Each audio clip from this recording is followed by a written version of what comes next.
चलिए हाथ जोड़ लीजिए, आंखें बंद, ओमकारम।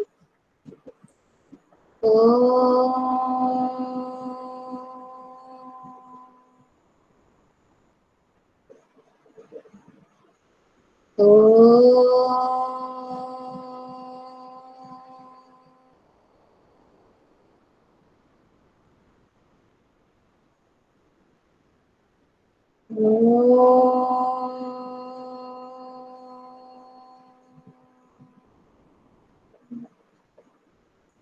साई राम।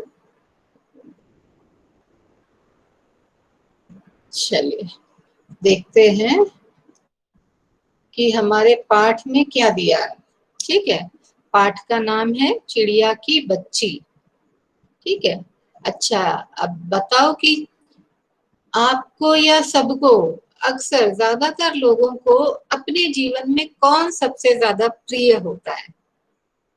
मैं अपने माता पिता, मम्मी पापा, पिता, मम्मी पापा, पापा, पापा, हाँ, मम्मी पापा, अपने दोस्त, अपने दोस्त, मम्मी पापा, दादी, पूरा परिवार, पूरा परिवार। ठीक है, बढ़िया।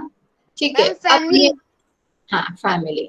ठीक है, अब ये बताओ, एक ही एक करके बोलना, नहीं तो आप बताओगे तो मैं यहाँ नाम ले सकती हूँ। ठीक है, आप सिर्फ चैट लिख सकते हो अभी, क्योंकि मैंने अभी प्रेजेंटेशन शुरू नहीं किया, तो आप चैटिंग में डाल सकते हो कि मैं बताना चाहती हूँ, भाई बहन, भाई बहन। ठीक है, अब ये है कि हमें ये अपना परिवार या अपने मम्मी पापा या अपने दोस्त भाई बहन क्यों इतने ज्यादा अच्छे लगते हैं, या हम मैम इनसे। हर्ष वर्मा, मैम हर्ष वर्मा, हाँ हर्ष बोल।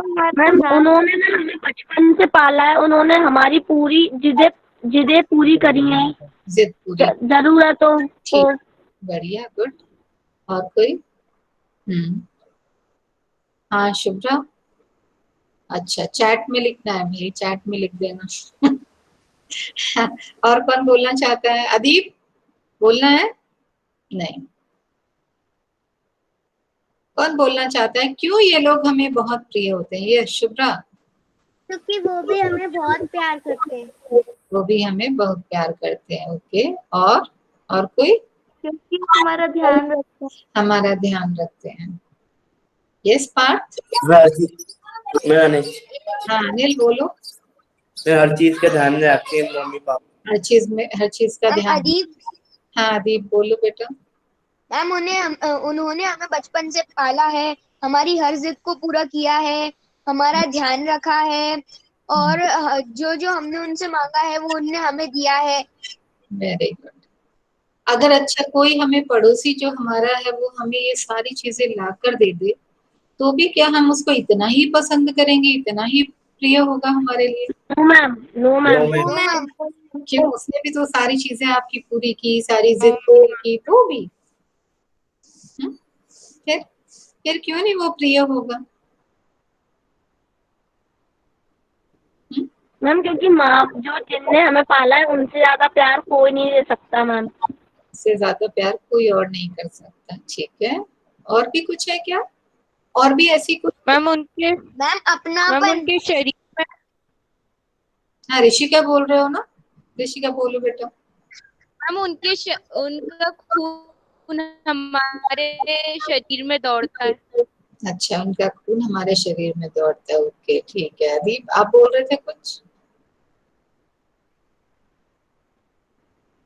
उन्हीं एक साथ अपने टाइम। हाँ शुभ्रा कुछ बोल रही हो आप? मैम क्योंकि हम अपनी फैमिली मेंबर्स के साथ ही सबसे ज्यादा टाइम स्पेंड करते हैं। हाँ, उनके साथ सबसे ज्यादा समय व्यतीत करते हैं। आपके पड़ोस में रहने वाले व्यक्ति आपको बहुत प्यार कर सकते हैं, आपकी सारी चीजों को पूरा कर सकते हैं, पर आप पाओगे कि एक सीमित समय तक। ठीक है, 10 दिन, 5 दिन, महीने दिन, साल भर, इससे ज्यादा नहीं। एक समय आएगा कि वो थक जाएंगे और आपसे गुस्सा हो जाएंगे या सोचेंगे ये बल्ला टल जाए। हाँ ठीक है, लेकिन हमारे जो परिवार वाले जिनके बारे में आप बोल रहे, जिनसे आप बहुत नजदीक होते हो, बहुत मैम वो हमसे हमेशा प्यार करते हैं। वो आपसे हमेशा प्यार करते हैं। ठीक है, आपकी गलतियों से भी आपको आपसे दूर नहीं होते, आपको डांटते भले हैं कि आप सुधर जाएं, पर आपसे दूर नहीं हो सकते, आपको प्यार करना नहीं छोड़ सकते। आपको बेशक लगता हो कि आप तो प्यार नहीं करते हैं, मम्मी पापा हमें डांटते रहते हैं या दीदी हमसे लड़ती रहती है, लेकिन ऐसा होता तभी है जब वो हमसे बहुत प्यार करते हैं। हमसे वो बाहर का कोई भी व्यक्ति आके लड़ाई नहीं करके जाएगा बिना बात के, या कोई हमें सही रास्ते पर ले जाने के लिए परेशान नहीं होगा कि भाई इसको सही रास्ते पर ले जाया जाए, कैसे भी कुछ भी हो जाए, या इसकी हर तरह से मदद की जाए अगर ये परेशानी में। ठीक है, जो बाहरी लोग होंगे वो क्या होंगे, कुछ समय तक तो ट्राई करेंगे थोड़ी थोड़ी देर के लिए, पर अगर आपने नहीं नहीं माना, आपने उनकी बात नहीं सुनी, मना कर दिया, तो क्या होगा कि वो दूर हो जाएंगे, बोलेंगे ठीक है इसका जीवन है, इसकी इसकी मर्जी है, उसको जो करना है करे, भुगतना तो इसी को पड़ेगा। लेकिन ऐसे माता पिता या आपके जो बहुत करीब होते हैं वो लोग नहीं सोच पाते। ठीक है, तो इस कहानी में जो चिड़िया की बच्ची है, चिड़िया की बच्ची हम सब हैं। ठीक है, हम सभी चिड़िया की बच्ची हैं, क्योंकि हम सभी अपने मम्मी पापा के बच्चे हैं ना। तो हाँ, तो चिड़िया की बच्ची जो है वो हमारा प्रतीक है, हम मनुष्यों का, हम लोगों का, हम बच्चों का, हम बड़ों का, सभी का प्रतीक है। अब इस चिड़िया की बच्ची पाठ में जो चिड़िया की बच्ची है उसने दुनिया बिल्कुल भी नहीं देखी है, और इसलिए वो बड़ी एक्साइटेड है, बहुत ज्यादा उत्साह में है कि मैं पूरी दुनिया को घूमूं, दुनिया देखूं, दूर दूर तक जाऊं। जैसे हमें लगता है ना, अरे फॉरेन में लोग कितने मजे कर रहे होंगे, मैं बड़ा हो जाऊंगा या हो जाऊंगी तो खूब घूमूंगा या घूमूंगी, विदेश में जाएंगे, ये कर सकते, अपनी मनमर्जी कर सकते हैं। ये बच्ची भी यही सोच रही है, वो छोटी सी है और यह सोच रही है कि मैं अपने पंख पसार कर जब मैंने उड़ना सीख लिया है तो मैं दूर दूर तक जाऊंगी। ठीक है, क्योंकि पक्षियों को एक जगह कैद में रहना पसंद नहीं है। जैसा कि हमने पहली कविता में पढ़ा था, हम पंछी उन्मुक्त गगन के, तो पंछी उड़ते रहना चाहते हैं, उनको बंधन बिल्कुल पसंद नहीं है। और कोई यदि उन्हें बांधने की चेष्टा करता है, कोशिश करता है, प्रयास करता है, तो वो बिल्कुल भी बनना पसंद नहीं करते, और अगर बांध लिए जाते हैं तो दुखी हो जाते हैं, क्योंकि उनका जीवन तो सिर्फ उड़ने के लिए, आजादी के लिए बना है। पर वो आजादी कब अच्छी होती है, जब आप सही मायने में मर्यादित होकर अपना जीवन जीते हैं। अगर आप अपनी लिमिट्स को जानते हो और तब आप आजादी से रहते हो तो अच्छी बात है। यदि आप अपने राइट्स को जानते हो पर आप अपने कर्तव्यों को नहीं जानते, अपनी ड्यूटीज को नहीं जानते, तो गलत है। पर अगर आप आजादी से रहते हुए यह भी जानते हैं कि मेरी कौन सी आजादी से दूसरों को नुकसान होगा, तो यह बिल्कुल सही बात है। क्योंकि सरकार ने हमें अधिकार दिया है कि हम रोड पर चल सकते हैं, सड़क पर चल सकते हैं। कौन सी सड़क पे चल सकते हैं? Left side. ठीक है, लेकिन मैं सोचूं कि मुझे तो अधिकार मिला है, मैं रोड पर जा सकती हूँ, मैं अपने घर में बजा सकती हूँ, जोर जोर से टीवी ऑन चला सकती हूँ, ऑन करके छोड़ सकती हूँ, मैं नाच सकती हूँ, गा सकती हूँ, पर यदि इससे मेरे पड़ोसियों को परेशानी हो रही है तो मेरी आजादी गलत है। तो ऐसी ही बात इस कहानी में आप बच्चों को बताई गई है कि कौन सी चीज कब तक उचित होती है, और जिन चीजों के बारे में हमको कुछ भी पता नहीं होता है वो हमें बड़े फैसिनेटिंग लगती हैं, बहुत अच्छी लगती हैं, बहुत आकर्षित करती हैं, है ना। तो जैसे हमें विदेशों के बारे में नहीं पता है, इसलिए हमको लगता है कि विदेशों में मजे आते हैं। ठीक है, हमें जिस चीज के लिए नहीं पता, हमें लगता है कि अरे कॉलेज में जब जाएंगे ना तो खूब मजे से रहेंगे, क्योंकि ना मम्मी पापा डांटने वाले होंगे ना कोई और होगा, बड़े मजे से घूमेंगे फिरेंगे। कॉलेज में क्लास अटेंड करनी है करो, नहीं करनी मत करो, टीचर कोई कुछ कहने वाला नहीं है, तो मजा आएगा। ठीक है, फैसिनेटिंग मतलब आकर्षित, आकर्षक जो लगती हैं, जो हमको अपनी ओर खींचती हैं, जिनके द्वारा हम खींचे चले जाते हैं, वो फैसिनेटिंग होती हैं। तो अब आइए समय बर्बाद नहीं करते, कहानी का मजा लेते हैं। तो मैं स्क्रीन प्रेजेंट कर रही हूँ, इसमें वर्ड मीनिंग्स भी मैंने लिखे हैं, है ना। तो जो छूट गए होंगे वो आप मुझसे लास्ट में पूछ लीजिएगा, और नहीं तो जब भी हम पाठ पढ़ेंगे हो सकता है रीडिंग भी कर लें, लेकिन पाठ लंबा है इसलिए मैंने उसको कहानी के तौर पे ही समझाना उचित समझा है। प्रेजेंट नाउ तो नहीं हो रहा, रुको।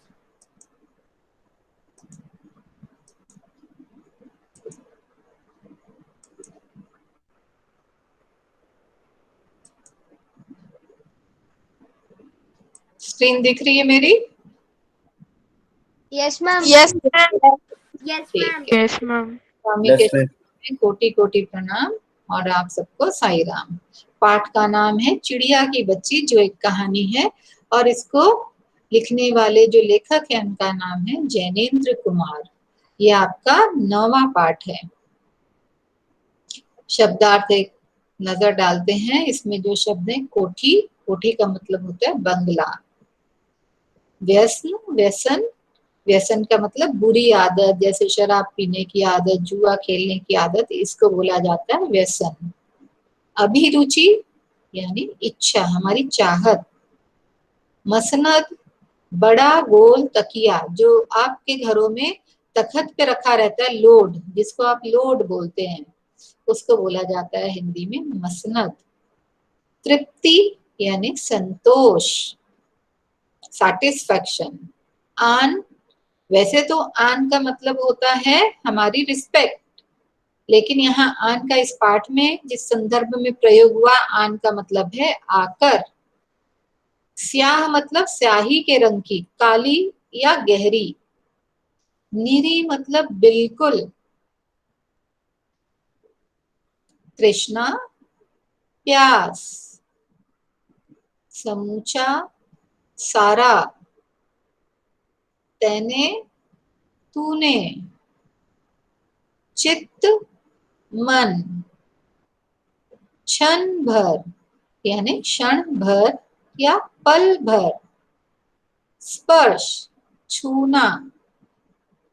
पर, इसमें पर का जो प्रयोग हुआ है वो पंख के लिए हुआ है, पंख या पांख, ठीक है।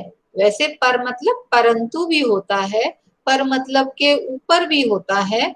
तो इस पाठ में जो पर का प्रयोग किया गया है इस कहानी के अंतर्गत, वो पंख के संदर्भ में है, चिड़िया के पर। बोध यानी पता, एहसास। बाट यानी राह देखना, राह को बोलते हैं, रास्ते को बोलते हैं बाट, रास्ता देखना। बेखटके यानी बिना डरे, निडरता से। स्वच्छंदता यानी आजादी, स्वतंत्रता, ठीक है।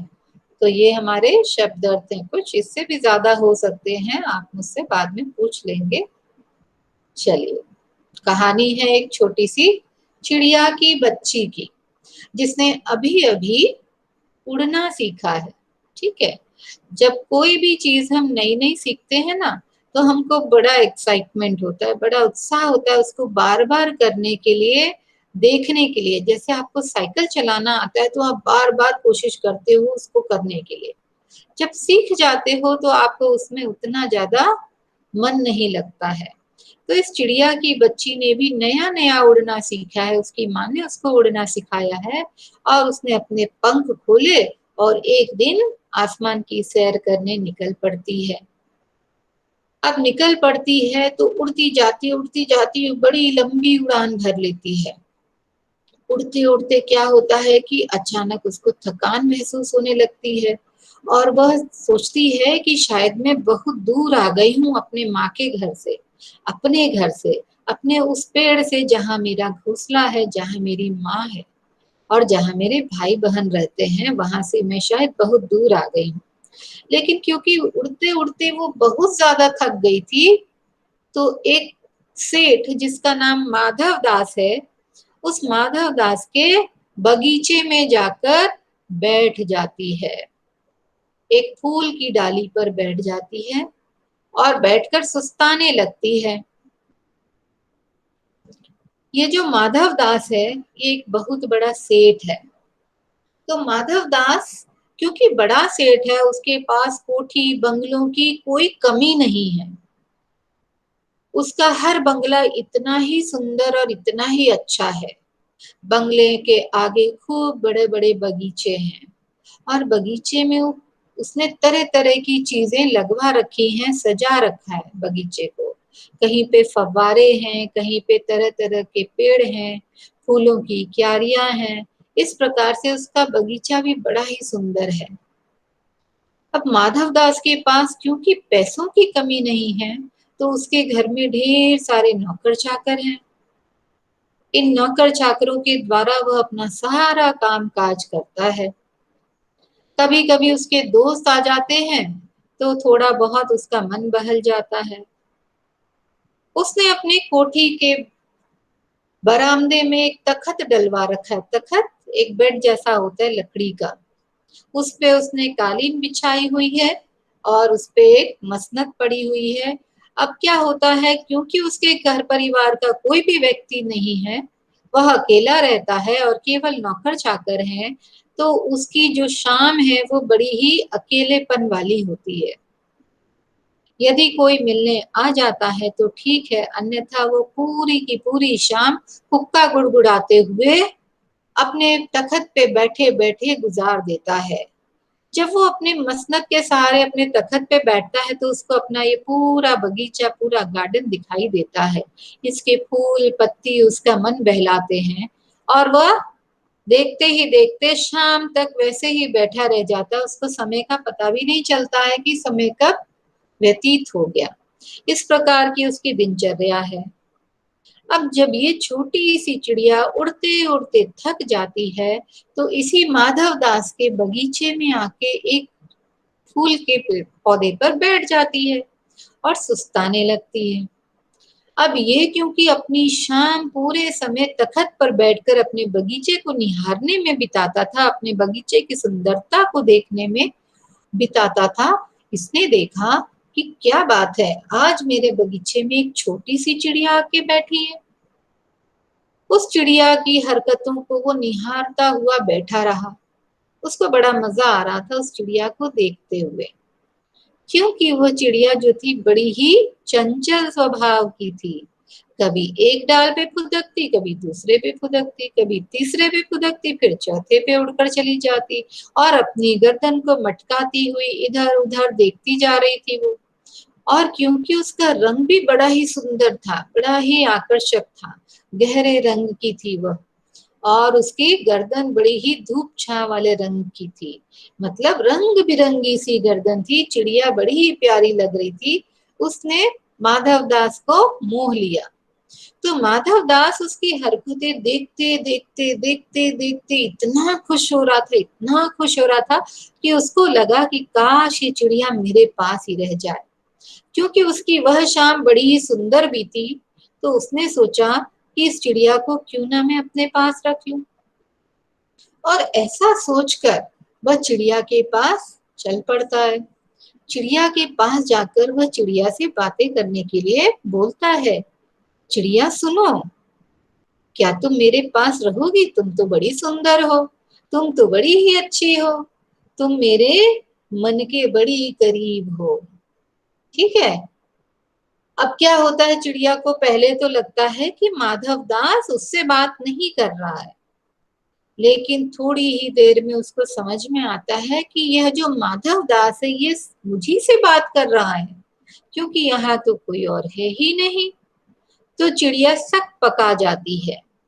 सक पकाने का मतलब है घबरा जाती है। और जैसी ही उसकी घबराहट बढ़ती है और माधव दास की बात वह सुनती है कि अरे चिड़िया, तुमने तो आज मेरा मन खुश कर दिया, तो चिड़िया को लगता है कि मैं तो बड़ी गलत जगह आकर बैठ गई हूँ, मैं फंस गई हूँ शायद। चिड़िया ने जवाब दिया, अच्छा, अब मैं चली जाती हूँ। तो माधव दास बोलता है, अरे नहीं, तुम मत जाओ, तुम तो मेरे बगीचे में ही रहो, तुम बड़ी सुंदर हो और यह बगीचा तो शायद मैंने तुम्हारे लिए ही बनवाया है।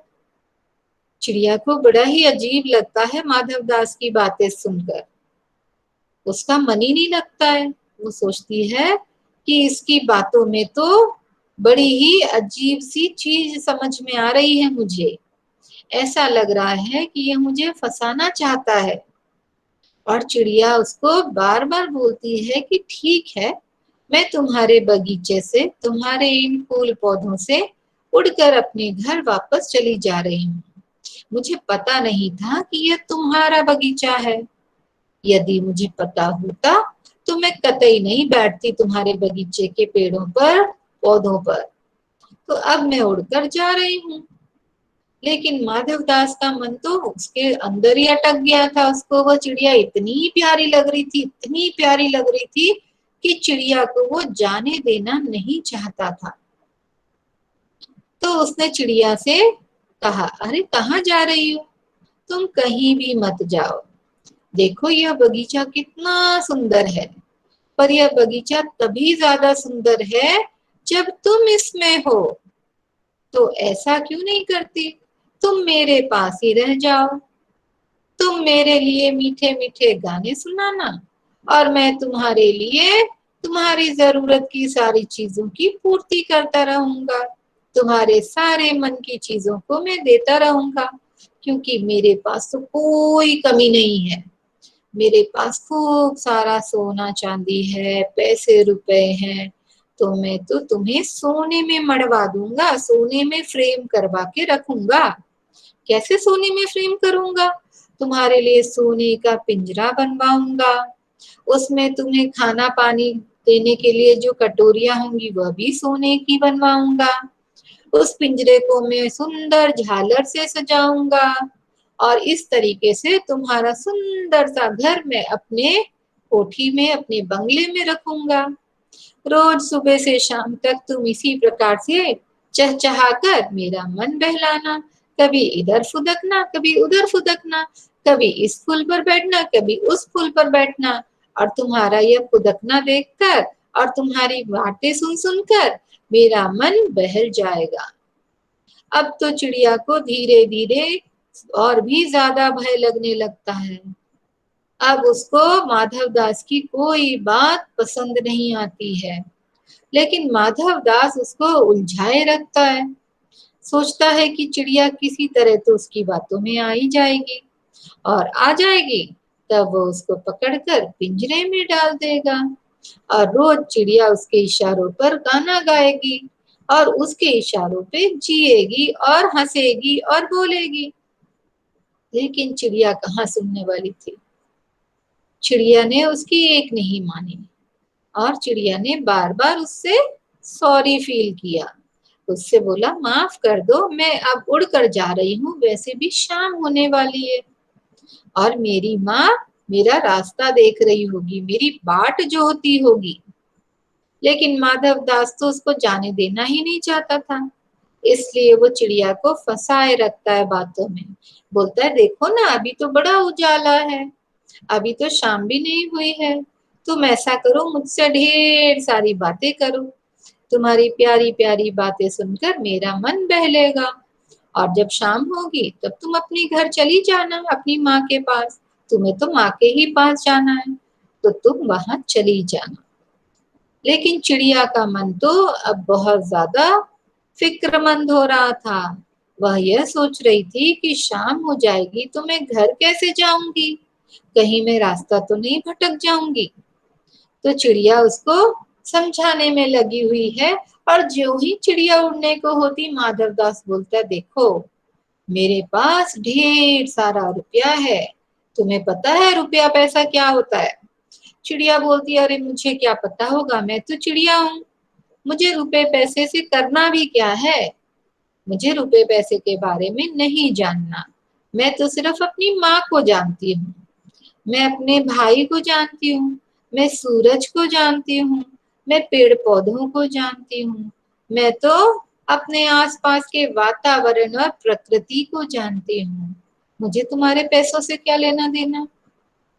अब धीरे धीरे जब चिड़िया उसकी बात नहीं मानने को तैयार हो जाती है और घर जाने की जिद करने लगती है, तो माधव दास का पारा गर्म होने लगता है, उसको गुस्सा आने लगता है मन ही मन। पर वो अपना गुस्सा दिखा नहीं रहा था, बल्कि चिड़िया को बहला रहा था, फुसला रहा था, ताकि चिड़िया उसकी बातों में आ जाए और फंस जाए। चिड़िया जो जो बात बोलती, माधवदास उसके खिलाफ कुछ ना कुछ कहता जाता। बोलता है, तुम्हारी माँ के पास क्या रखा है, तुम्हारे आसपास तो इतना सुंदर बगीचा भी नहीं होगा, तुम्हारे पास तो सुंदर घर भी नहीं होगा।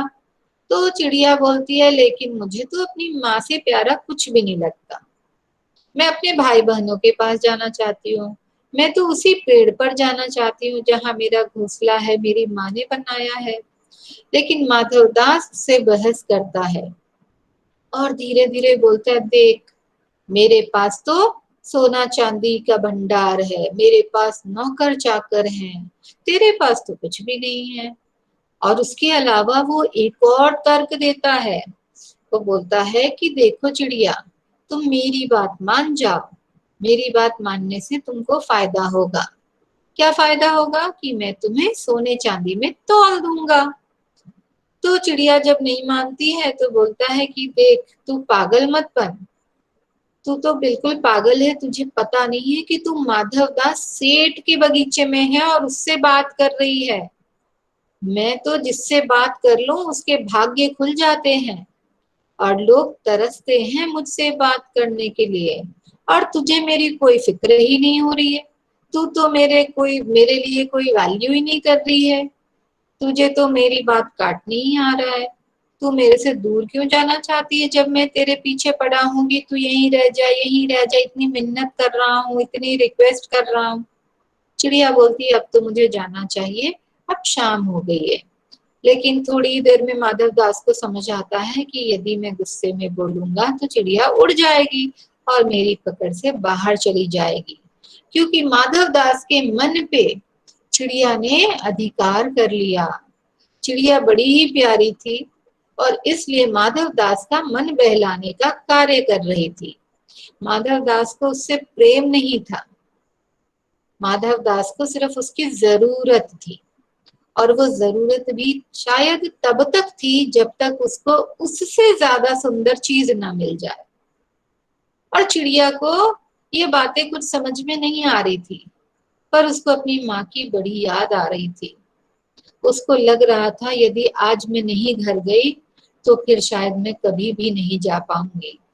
यदि आज मैं इस सेठ की बातों में आकर यहाँ रह गई तो शायद जीवन भर में उड़ भी ना पाऊं और अपने मन से चहचहा भी नहीं पाऊंगी।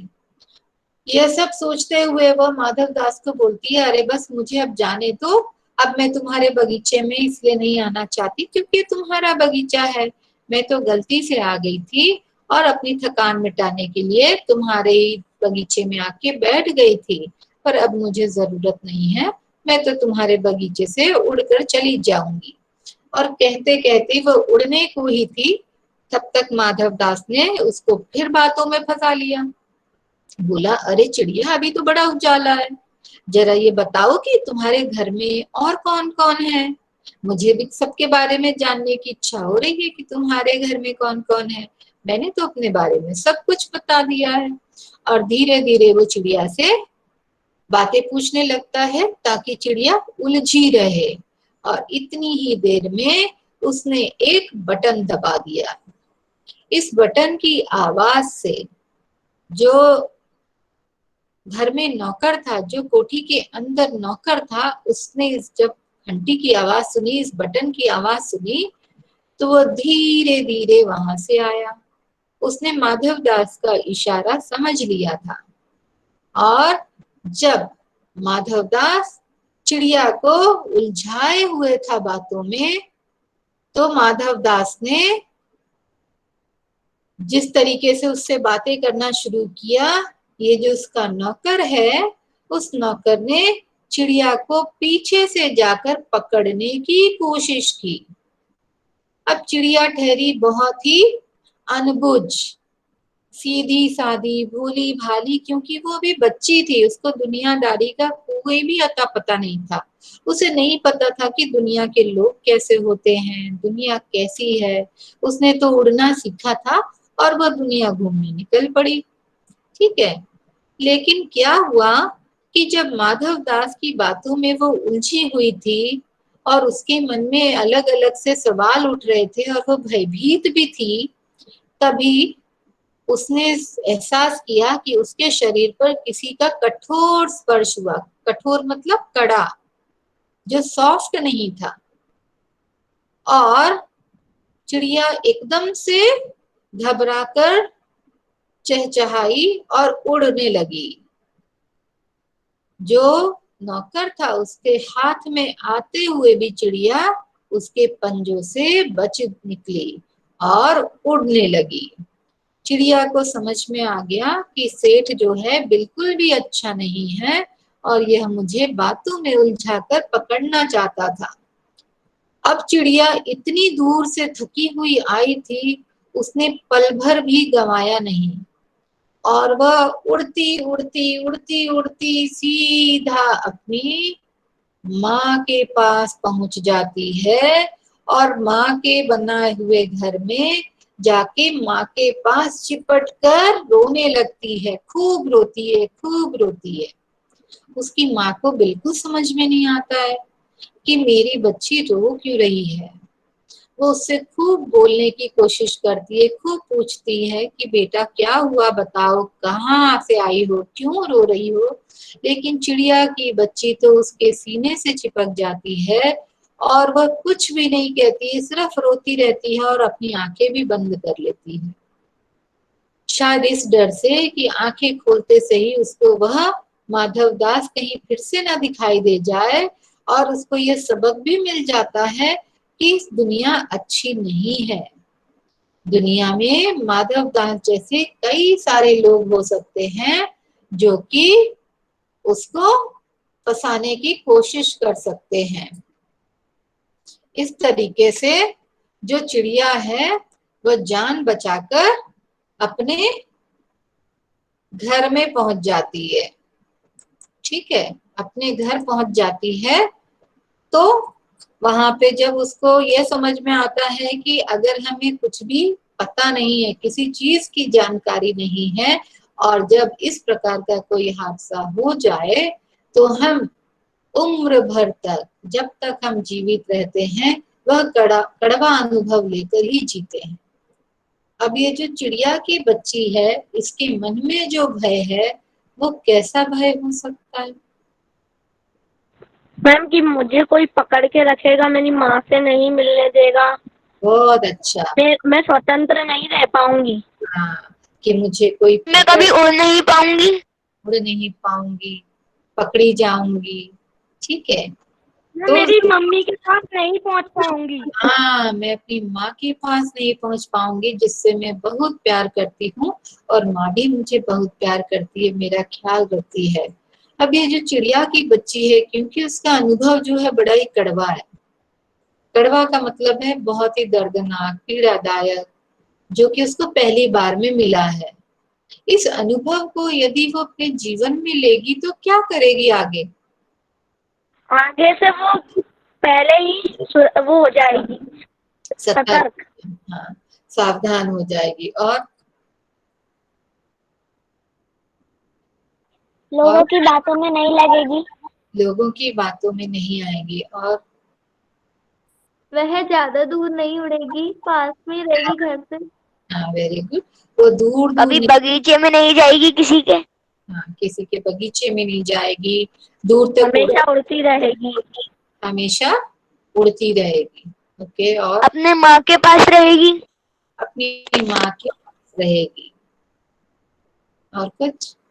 जंगल में ही रहेगी वो। हाँ, जंगल में ही रहेगी। उससे उसने क्या सबक मिला हुआ होगा? इस घटना से उसने क्या सीखा? किसी के घर में किसी भी नहीं बैठना व्यक्ति पे चाहिए। नहीं करना चाहिए, क्योंकि इस दुनिया में कोई भी सीधा नहीं है। हाँ, किसी भी व्यक्ति पर भरोसा नहीं करना चाहिए। और कुछ? लोगों की बातों में नहीं आना चाहिए। अनजान लोगों से दूर ही रहना चाहिए। अनजान व्यक्तियों से दूरी बना के रखना चाहिए, उनकी बातों में फंसने की कोशिश नहीं करना चाहिए, या मीठी मीठी बातों में हमें आने की जरूरत नहीं है। अगर किसी हाँ, मैंने आपको बताया था ना, पार्ट 7 जब हमने पढ़ा था, पापा खो गए, है ना। ये दुनिया ऐसी ही है, आपको यदि अच्छे लोग मिलते हैं तो ऐसा नहीं है कि दुनिया में बुरे लोग नहीं हैं, पर उसका अनुभव जो था वो बुराई का था, बुरा अनुभव था। इसलिए वो जो चिड़िया की बच्ची है हमेशा उसी अनुभव को याद रखेगी। यदि इसके विपरीत उसको अच्छा अनुभव हुआ होता तो उसने क्या सोचा होता? क्या सोचा होता? अगर माधव दास ने उसको बड़े प्यार से दुनिया बहुत अच्छी है। दुनिया बहुत अच्छी है, तो क्या दुनिया के लोगों से उसका भरोसा उठता? No ma'am. नहीं उठता। No ma'am. ठीक है, तो नो मैम। जो हमारे अनुभव है वही हमें सिखाते हैं। उसका अनुभव कड़वा था, इसलिए जीवन भर उसको, अगर कोई व्यक्ति इस प्रकार की बातें करता हुआ मिलेगा तो उसको समझ में आएगा कि ये माधव दास जैसा ही होगा, जो कि अपने पैसों पर बहुत घमंड करता है और पैसों से सब कुछ खरीदना चाहता है। लेकिन यदि उसका अनुभव अच्छा होता तो वह कभी भी ये सोच नहीं पाती, उसको लगता दुनिया बड़ी ही अच्छी है और दुनिया का हर व्यक्ति बहुत अच्छा है। हाँ और मैं बुरे लोगों की बातों में आ जाती हूँ। हाँ, बिल्कुल सही। तो ये जीवन, जैसा मैंने बताया कि चिड़िया की बच्ची, मैम उसका विश्वास उठ जाता है लोगों से। उसका विश्वास उठ गया लोगों से। ठीक है, तो ये चिड़िया की बच्ची कौन है? सब हम। हमारे अनुभव अगर कड़वे होते हैं तो हम सब में वही कड़वाहट देखते हैं, और हमारे अनुभव यदि अच्छे होते हैं तो हम सभी में मिठास देखते हैं। तो दूर के ढोल सुहावने होते, एक कहावत है, दूर के ढोल सुहावने होना। हाँ, तो दूर के ढोल सुहावने कब लगते हैं? जब हमें कोई जानकारी नहीं होती। चिड़िया की बच्ची ने जब उड़ना सीखा तो उसको ये लगा कि दुनिया तो बड़ी अच्छी है, मैं तो दूर तक उड़कर आऊंगी, घूम कर आऊंगी, और इसलिए वो पंख फैलाकर उड़ने लगती है। और उसको जब बाहर की दुनिया में जब इतनी चीजें देखने को मिलती है जहां उसको भय लगता है, जहां उसको ये लगता है कि मैंने बहुत बड़ी गलती की है, कहीं मैं पकड़ी ना जाऊं, वो तो अच्छी बात है कि वो बच गए, लेकिन हाँ, उसने अपने बड़ों की बात नहीं मानी होगी। Very good. ठीक है, तो हमेशा इसीलिए हमें सोच संभल कर चलने की आवश्यकता होती है। यदि जीवन में कोई हमें कुछ सिखाता है तो उसको हमें सीखने की आवश्यकता है, और प्रेजेंस ऑफ माइंड का इस्तेमाल करते हुए जीवन में अपने आगे बढ़ने की कोशिश करनी चाहिए। ये कतई जरूरी नहीं है कि हमेशा आपके पेरेंट्स आपके साथ में होंगे। ये भी बिल्कुल जरूरी नहीं है कि आपको कभी मजबूरीवश अकेले ना जाना पड़े। हो सकता है ऐसी कोई स्थिति आ जाए कि आपको अकेले निकलना पड़े और आपको समझने का मौका नहीं मिला है, तब पर भी ये जो कहानियां हैं हमको ये बार बार सीख देती हैं कि सोच संभल कर आगे कदम बढ़ाना चाहिए। ठीक है, यदि हम संभल संभल कर चलेंगे तो हम आगे बढ़ पाएंगे और सफल भी होंगे। दुनिया में कौन अच्छा है कौन बुरा है इसकी जानकारी हमें नहीं है। हम कुछ भी करने हाँ, कुछ भी करने से से 10 पहले 100 बार सोचना चाहिए। मैम हाँ, सोचना चाहिए। सोचना चाहिए, पर क्या हम सोचते हैं? Yes ma'am. No ma'am. हम अक्सर नहीं सोचते हैं, कभी समटाइम्स। है ना। अगर हम सोच समझ कर कदम उठाएंगे ना तो कभी कुछ परेशानी नहीं होगी। हाँ, सोचने कुछ करने से पहले 10 बार सोचना चाहिए, 100 बार सोचना चाहिए। ठीक है, नहीं तो दुनिया हमको कैसी भी मिल सकती है, और यदि हमारा अनुभव कड़वा होगा तो ये चिड़िया की बच्ची वाली स्थिति हमारी भी होगी कि हम अपने घर परिवार के सदस्यों से कभी भी दूर होने की कोशिश नहीं करेंगे। उनका बाहर जाना भी हमको अखर जाएगा, या हम बाहर जाएंगे तो हमको भी डर लगा रहेगा। ठीक है, लेकिन यदि हमारा अनुभव अच्छा होगा तो हम सोच समझ कर फैसले लेंगे और दुनिया के साथ कदम से कदम मिलाकर आगे बढ़ पाएंगे।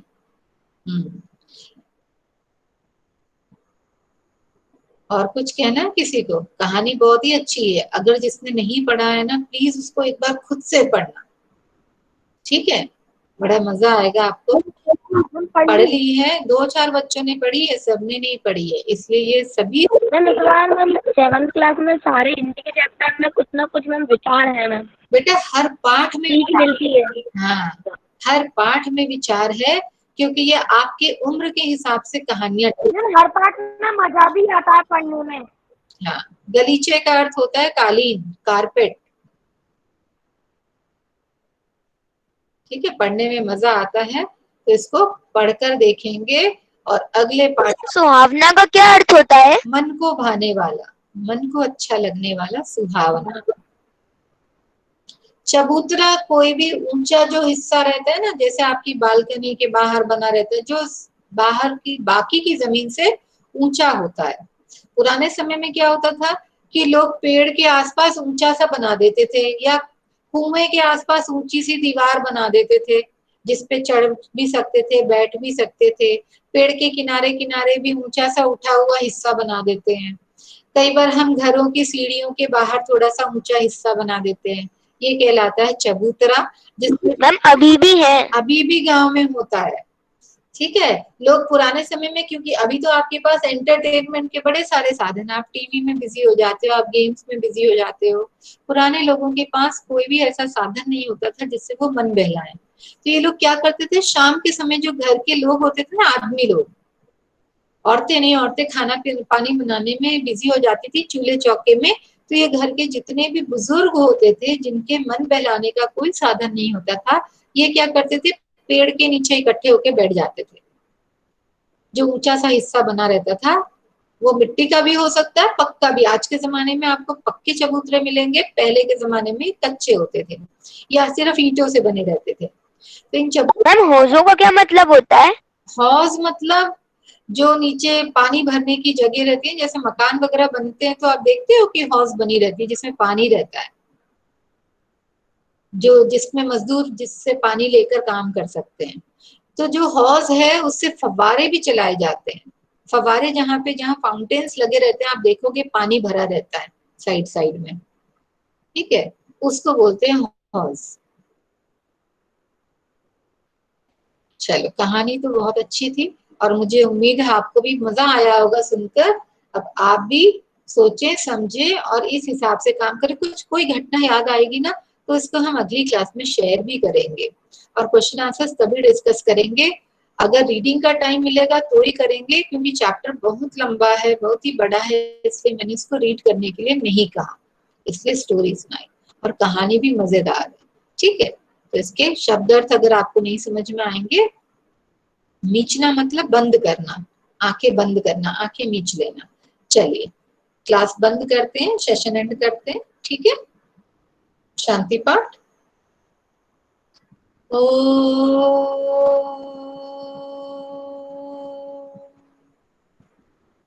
शांति शांति शांति। Sai Ram. Sairam ma'am. Bye ma'am. Bye बेटा। Sairam ma'am, thank you ma'am.